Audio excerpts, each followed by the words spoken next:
রাত প্রায় 11টা। শহরের এক কোণে পুরনো এক মদের দোকানের ভিতরে অন্ধকারে ডুবে থাকা এক চৌকা টেবিলে বসে আছে রাশেদ। চোখ তার লাল, মুখ শুকিয়ে গিয়েছে, হাতে আধা খালি মদের বোতল। কাচের গ্লাসে একটা চুমুক দিয়ে গভীর নিঃশ্বাস ফেলে সে যেন জীবনের সব ক্লান্তি বুক থেকে বের করে দিচ্ছে। তার সামনেই বসে আছে মাজিদ, তার পুরনো একটা বন্ধু। তাকিয়ে আছে রাশেদের দিকে চিন্তিত চোখে। রাশেদ বলে উঠল, আরে ধ্যাত, এটা কি জীবন হলো রে? না কোনো চাকরি আছে, না কেউ আপন করে নেয়, তবুও এই নেশার বোতলটাই একমাত্র আমার সঙ্গী হয়ে গেছে। জাহিদ মুখ কাচুমাচু করে বলল, রাশেদ ভাই, আপনি তো এক সময় কলেজের বেস্ট স্টুডেন্ট ছিলেন, সবার গর্ব ছিলেন আপনি, আর আজ আপনি এমন হয়ে গেলেন কেন? রাশেদ তাড়াতাড়ি তাকে থামিয়ে দিয়ে কেমন একটা কান্না জড়ানো গলায় বলল, থামো ভাই, থামো। জীবনে ভঙ্গন আসে, মানুষও ভেঙে যায়। একমাত্র চাকরিটা হাতছাড়া হয়ে গেল, তারপর সবাই আমায় ছেড়ে চলে গেল, বউ পর্যন্ত ছেড়ে গেল, কেউ পাশে নেই। আমি শুধু বেঁচে আছি সাহস নিয়ে। জাহিদের মুখ ভার হয়ে গেল। ধীরে ধীরে সে বলল, আপনার মা আজকে আমার মাকে বলেছে রাশেদ মরে গেলে হয়তো শান্তি পেতাম। এই কথা শুনে রাশেদের চোখ দুটো হঠাৎ ছলছল করে উঠল, গলায় কাঁপন এসে গেল। বোতলটা এক পাশে ঠেলে দিয়ে মাথা নিচু করে ফিসফিস করে বলল, মা এসব কথা বলেছে? আমি কি এতটাই নিচে নেমে গেছি? রাত আরো গভীর হলো। রাশেদ টলতে টলতে বাড়ি ফিরে এলো। দরজা খুলে দেখল ঘরের ভিতরে অন্ধকার। বিছানায় বসে পড়ল নিঃশব্দে। মাথার ভিতরে ঝড় বইছে নানা রকমের চিন্তার। হঠাৎ দূরের মসজিদ থেকে ভেসে এলো ফজরের আজান। রাশেদ এক দৃষ্টিতে দেওয়ালের দিকে তাকিয়ে থাকলো। তারপর ধীরে ধীরে চোখ বেয়ে অশ্রু ঝরতে লাগলো। ফিসফিস করে বলল, ঘুম থেকে নামাজ ভালো, কিন্তু আমি তো ঘুমিয়ে নেই, আমি তো অনেক আগেই মরে গেছি। ভোরবেলা মা ঘরের দরজায় দাঁড়িয়ে, তার চোখ লাল, হয়তো সারা রাত ঘুমাতে পারেনি। রাশেদের দিকে তাকিয়ে নিচু গলায় বললেন, তুই মরিসনি রাশেদ, তুই এখনো বেঁচে আছিস। আল্লাহর কাছে ফিরে যা, আল্লাহ তো কাউকে ফেলে দেন না। রাশেদ কিছুক্ষণ চুপ করে থাকলো, মাথা নিচু করে বলল, আল্লাহ আমাকে ক্ষমা করবেন মা। রাশেদের মা এগিয়ে এসে বললেন, আল্লাহর দরজা কখনো বন্ধ হয় না, তুই একবার ডেকেই দেখ বাবা, তোর আল্লাহ তো অপেক্ষা করেই আছেন তোর ফেরার জন্য। হঠাৎ রাশেদ বিছানা থেকে উঠে দাঁড়ালো। কাপা কাপা হাতে টেবিলের ওপর থেকে মদের বোতলটা তুলে নিয়ে ঘরের বাইরে গিয়ে সজোরে ছুঁড়ে ফেলল। কাঁচ ভেঙে ছড়িয়ে পড়ল মাটিতে। তার চোখে জল, গলায় সাহস। সে নিজে নিজে বলল, আমি একবার চেষ্টা করব, শুধু একবার। যদি আল্লাহ আমাকে ডাকেন আমি সাড়া দেব, এইবার সত্যিই সাড়া দেব। সকালবেলা রাশেদ আয়নার সামনে দাঁড়িয়ে নিজেকে দেখছিল। চোখের নিচে কালি, মুখে ক্লান্তি, চুলগুলো এলোমেলো, কিন্তু আজ তার মুখে ছিল এক অন্যরকম ভাব। বোঝা যাচ্ছিল সে কিছু একটা ভাঙছে নিজের ভেতর। ঘরের এক কোণে বহুদিনের ধুলো পড়া পবিত্র কোরআন শরীফ তুলে নিয়ে সে বুকের কাছে চেপে ধরল। হঠাৎই কান্না এসে গেল, বুক যেন তার ফেটে যাচ্ছে। সে চুপচাপ অজু করে ফেলল। তারপর জিজ্ঞাসা করল মাকে, মা, আমি নামাজ পড়তে চাই, আমাকে একটু নামাজ শেখাবে তুমি? অনেক কিছু ভুলে গেছি আমি। মা অবাক হয়ে তাকিয়ে থাকলেন কয়েক সেকেন্ড তার দিকে, তারপর চোখ মুছতে মুছতে বললেন, আল্লাহর কাছে সবচেয়ে সুন্দর দৃশ্য কি তুই জানিস? একটা পাপী যখন ফিরে আসে, আল্লাহ নিজে গর্ব করেন তার ফেরেশতাদের সামনে। মা তার হাত ধরে তাকে পাশে বসিয়ে সুর করে আজান শেখাতে লাগলেন, আল্লাহু আকবার, আল্লাহু আকবার। তারপর সূরা ফাতিহা, এরপর সূরা ইখলাস। রাশেদ ঠিক দুপুরবেলা প্রথমবারের মতো নামাজে দাঁড়ালো। বিছানার পাশে একটা পুরানো জায়নামাজ বিছিয়েছে। মাথা নিচু করে দাঁড়িয়ে গেল, মুখে ফিসফিস করে বলল, আল্লাহ, আমি সত্যিই ফিরে আসতে চাই। এরপর সে নামাজ শুরু করলো। তারপরে রুকু করল, এরপর সেজদায় গিয়ে গড়িয়ে পড়ল অশ্রু। বুক কাঁপছে, চোখ থেকে জল পড়ছে, যেন সমস্ত পাপ ধুয়ে মুছে যাচ্ছে এক এক করে। বিকেলবেলা সে বের হলো মসজিদের দিকে। পিছনে থাকা কয়েকজন যুবক তার দিকে তাকিয়ে ঠাট্টা করতে লাগলো। বলল, ও রাশেদ, মদ ছেড়ে কি এখন হুজুর হবি নাকি তুই? আর একজন জোরে হেসে বলল, ভাই, জুমার নামাজে হয়তো দেখা যাবে সুপার রাশেদ কাঁদছে। এই বলে তারা হাসতে লাগলো। রাশেদ থমকে দাঁড়ালো, পিছনে ঘুরে তাকিয়ে শান্তভাবে বলল, তোরা হাসলে হাস, আমি নিজেও আমার উপরে হাসতাম একদিন। আজ একটু খোঁজ করেছি আসল শান্তির। আল্লাহ যেন আমার পথ দেখান। মসজিদের ভেতরে ঢুকতেই এক বৃদ্ধ লোক তাকিয়ে রাশেদের দিকে একটু অবাক হয়ে বললেন, এই তুই না রাশেদ? আমি তো তোকে কলেজ টাইমে অনেক ভালো ছাত্র বলতে শুনেছি, তুই এখানে? রাশেদ মাথা নিচু করে বলল, হ্যাঁ চাচা, আমি ফিরে আসতে চাই। আপনি যদি আমাকে কিছু শেখান তাহলে আমি অবশ্যই শিখতে চাই। আমায় ফেলে দেবেন না দয়া করে। বৃদ্ধ হেসে মাথায় হাত রাখলেন, তারপর বললেন, তুই ফিরে আসতে চাস মানে আল্লাহর কাছে তুই এখন সবার থেকে বড় সাহসী। আয়, এখানেই বস। আজ থেকে তুই কি শিখবি বল? সেই দিন ফজরের নামাজ শেষে এক বৃদ্ধ মানুষ তাকে শেখাতে বসলেন নতুন জীবনের পথ। আর রাশেদও প্রথমবার অনুভব করল আল্লাহর রাস্তায় শান্তি কেমন হয়। ভোরবেলা আজানের ধ্বনি উঠতেই রাশেদ চমকে উঠল। ঘুম থেকে উঠেই উজু করে মসজিদে চলে গেল। নামাজ শেষ করে চুপচাপ এক কোণে বসে রইল। বুকের ভেতর একটা প্রশান্তি, যা বহু বছর ধরে সে টের পাচ্ছে। কিন্তু এই শান্তি খুঁজে পাওয়া যত সহজ, ধরে রাখা তা তত সহজ নয়। এটা সে টের পেল খুব শীঘ্রই। সেই বিকেলে পুরনো বন্ধুরা এসে হাজির হলো রাশেদের আগের আড্ডার জায়গায়। সিয়াম হেসে বলল, ভাই, শুনলাম তুই এখন নামাজি হয়েছিস। জোবায়ের রাগী গলায় বলল, তুই যে আমাদের সাথে বসিস না সেটা তো বুঝতে পারি, খালি নামাজি লোকগোষ্ঠীর সাথে আড্ডা দিস এখন। রাশেদ নরম গলায় বলল, আমি বদলাতে চাই। আগের রাশেদকে আর চাই না। আমি এখন আল্লাহর পথে চলার চেষ্টা করি। সিয়াম হেসে বলল, আহারে, বউ ছেড়ে গেছে তাই এখন আল্লাহর পথে। জীবনটারে বানাইলি যেন সিনেমা। ভাইরে। রাশেদ সামান্য রাগ সামলে বলল, তোরা হাসতেই পারিস, একদিন তোরাও আল্লাহর দরবারে দাঁড়াবি, আমি জানি।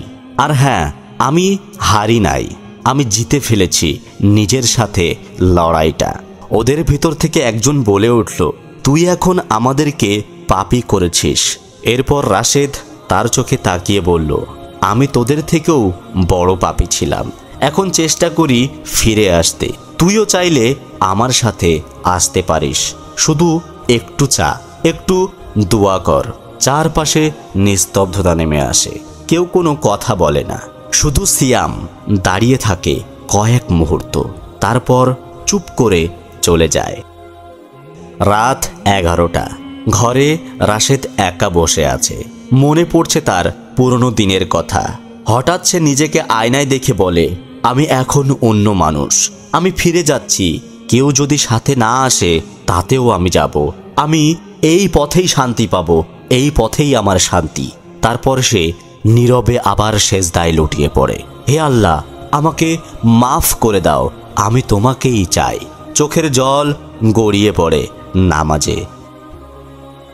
একদিন সকালে রাশেদ বসেছিল মসজিদের বারান্দায়, মাথা নিচু, হাতে তাজবি, ঠোঁটে নিঃশব্দে ধ্বনিত হচ্ছিল, আস্তাগফিরুল্লাহ, আল্লাহ তুমি আমাকে ভুলে যেও না। ঠিক তখনই এক শান্ত ভরা কণ্ঠস্বর ভেসে এলো, ভাই, আপনি কি নতুন হয়েছেন ইসলামের পথে? রাশেদ মাথা তুলে চেয়ে দেখে একজন সুন্দর চেহারার যুবক, লম্বা জুব্বা পরা, হাতে একখানা পুরনো কোরআন। তার চোখে এমন আলো যেন অনেক কিছুই সে জানে, অনেক কিছুই হারিয়ে আবার ফিরে পেয়েছে সে। রাশেদ কাঁপা গলায় বলল, হ্যাঁ ভাই, আমি এখনো নতুন, খুবই নতুন। জুব্বাওয়ালা যুবক হাসলেন। আমার নাম মাহাদি।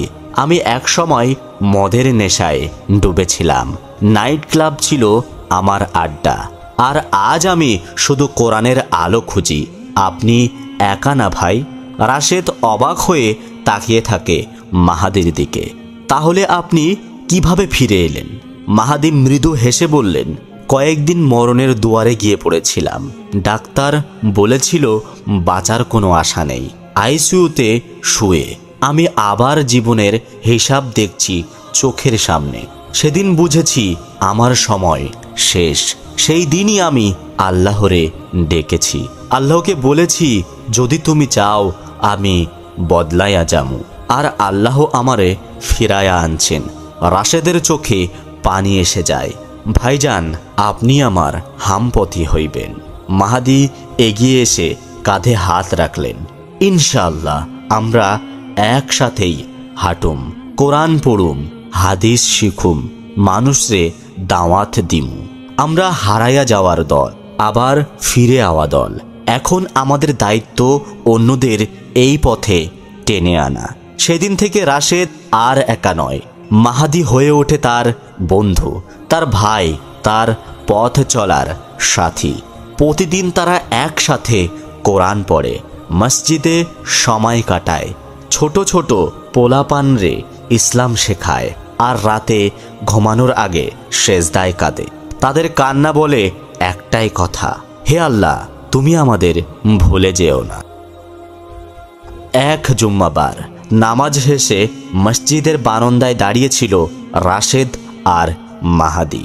মুখে চিন্তার ছাপ, চোখে উদ্বেগ। সামনে কিছু কিশোর তরুণ জামায়েত হয়ে হাসাহাসি করছিল। রাশেদ আস্তে আস্তে বলল, দেখেছো মাহাদি, ওদের মাঝে আমিও ছিলাম একদিন। মাহাদি মুচকি হেসে বলল, তাই তো আজ তুমি ওদের জন্য সবচেয়ে ভালো দাওয়াতদার। রাশেদ দৃঢ় গলায় বলে, চলো শুরু করি। সন্ধ্যা হতেই তারা গেল স্থানীয় পার্কে। সেখানে সন্ধ্যার পর নেশার আড্ডা বসে। রাশেদ গিয়ে এক ছেলেকে ডাকলো, ভাই একটু গল্প করব, শুনবেন একটু? ছেলেটা চোখ কুঁচকে তাকায়। কেন, তুমি পুলিশ নাকি নাকি মোল্লা? পেঁচানো কথা শোনাইতে আইছো? রাশেদ হেসে বলে, না ভাই, আমি মোল্লা না, আমি ঠিক তোমার মতোই একজন ছিলাম, শুধু আমি ফিরে এসেছি। ছেলেটা থমকে যায়, একটু চুপ থেকে বলে, তুমি কি মদ খাইতা? হ্যাঁ, সিগারেট, গাঁজা, নাইট ক্লাব সবই করতাম। এখন আমি শুধু কাঁদি, আল্লাহর সাথে কাঁদি, কারণ আমি জানি তুমি যেটাই খুঁজো এটা এই সব জিনিসের মধ্যে নাই। তাদের কথা শুনে আশেপাশের কিছু ছেলেও আগ্রহ নিয়ে কান খাড়া করে। মাহাদি এগিয়ে এসে বলে, ভাইয়েরা আসেন একটা কাজ করি। আগামী জুম্মাবার সন্ধ্যায় এই পার্কেই আমরা একটা আড্ডা দেব। গল্প হবে, খাওয়া হবে, আর থাকবে এমন কিছু কথা যা হয়তো আপনাদের এক রাতেই বদলায়া দিতে পারে। অনেকেই অবিশ্বাস করে তাকায়, কেউ কেউ হাসে। তবে দুইজন ছেলে কাছে এসে বলল, ভাই আমরা আসব, কিন্তু যদি ভালো না লাগে তাহলে কিন্তু তোমারে গালি দিমু। রাশেদ মুচকি হেসে বলল, ঠিক আছে ভাই, আমি সেই গালিও হাসি মুখে নিব, যদি একটা কথা তোমার মনে গাঁথা হয়ে যায়। পরের জুম্মাবার ছোট এক চায়ের দোকানে লোকজনের ভিড়। মাহাদি মাইক ধরে বলছে, আমরা সবাই ভুল করি, কিন্তু আমরা ভুল না শুধরালে হয়তো কাল আর থাকবো না, কাল আর সময় থাকবে না। সবার চোখে তাকওয়া। রাশেদ বলল, আমি যখন সেজদায় মাথা রাখি তখন আল্লাহকে বলি, আমি তো তোমার কাছেই ফিরে আসছি, তুমি কি আমারে ফিরাইয়া লইবে না? ভাইয়েরা, আল্লাহ আমাগরে ডাকে, শুধু আমরাই তাকে উপেক্ষা করি। আজই সেই সুযোগ এসছে, চলেন ফিরে যাই। চোখের কোণায় পানি, মনের কোণায় আলো। কয়েকজন ছেলে আস্তে আস্তে বলে, ভাই আমরাও ফিরে আসতে চাই। সন্ধ্যাবেলা মসজিদের পাশের মাঠটা আজ ভরে গেছে কিশোরে, যুবক আর বুড়ো মানুষদের দিয়ে। রাশেদ আর মাহাদি দাঁড়িয়েছে মাই খাদে। চারপাশে হাসি, কারো চোখে পানি।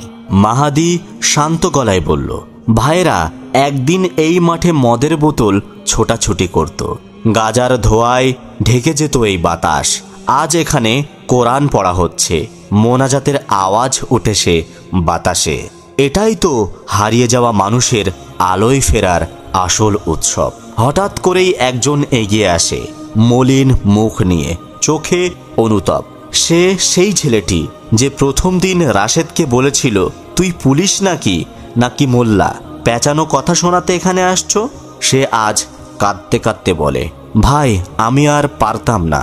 আপনি যেই দিন বলেছিলেন তুমি যেটাই খুঁজো সেটা এই জিনিসের মধ্যে নাই, সেই দিন থেকেই আমি ঠিক রাস্তা খুঁজতেছি। আমি ফিরে আসছি ভাই, দোয়া করবেন।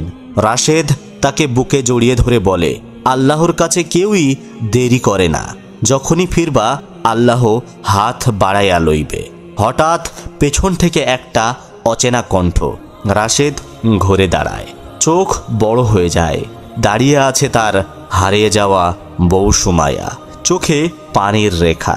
সুমাইয়া শান্তভাবে বলে, আমি শুনেছি আপনি বদলে গেছেন, আপনি সত্যি বদলে গেছেন। আমি চাই আমাদের সন্তান যেন এমন এক বাপের ছায়ায় বড় হয় যে আলোর পথের দিশারি। রাশেদ কিছু বলতে পারল না, শুধু চোখ বন্ধ করে ওঠে আর বলে, হে আল্লাহ, তুমি বদলে যাওয়ার দরজা কখনোই বন্ধ করো না। তো প্রিয় দর্শক, এই ছিল আজকের ছোট্ট একটা অনুপ্রেরণামূলক কাহিনী। কাহিনীটি যদি ভালো লাগে তাহলে লাইক, সাবস্ক্রাইব আর শেয়ার করতে ভুলবেন না। আর হ্যাঁ, এটা কিন্তু কোনো সত্য ঘটনা নয়, এটা একটি অনুপ্রেরণামূলক কাহিনী।